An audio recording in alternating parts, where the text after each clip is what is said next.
સત્તાના શોર વચ્ચે પણ જેમણે કરુણાની અવાજ છોડ્યો નહીં એ નામ છે મેનકા ગાંધી.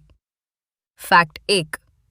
26 ઓગસ્ટ 1956ના રોજ અમૃતસરમાં જન્મેલી મેનકા એક ફૌજી કર્નલની દીકરી છે. ફેક્ટ 2. તેમણે દિલ્હી યુનિવર્સિટીમાંથી અંગ્રેજી સાહિત્યમાં શિક્ષણ મેળવ્યું, જેના કારણે વિચારોને શબ્દોમાં વ્યક્ત કરવાની અને પ્રશ્ન પૂછવાની ક્ષમતા વિકસી. ફેક્ટ 3. તેમનો વિવાહ સંજય ગાંધી સાથે થયો હતો.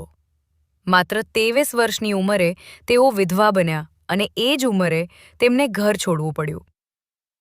રાજકારણમાં પ્રવેશ કર્યા પછી તેમણે ભાજપ સાથે લાંબી પારી રમી અને અનેક વખત લોકસભામાં પહોંચી, જ્યાં તેમની નિર્ભીકતા તેમની ઓળખ બની. તેઓ અનેક મંત્રાલયોમાં મંત્રી પણ રહ્યા. ફેક્ટ 4. પર્યાવરણ અને પ્રાણી અધિકાર તેમના જીવનનું મિશન રહ્યા. પીપલ ફોર એનિમલ્સ દ્વારા તેમણે મૌન જીવજંતુઓ માટે મજબૂત મંચ ઊભો કર્યો. ફેક્ટ 5.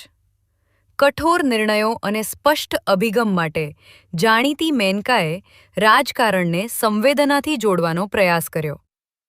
અંતમાં તેમની કહાની યાદ અપાવે છે કે સત્તા ત્યારે જ સાર્થક બને છે જ્યારે તેમાં કરુણાને સ્થાન મળે અને અવાજ નિર્ભીક રહે.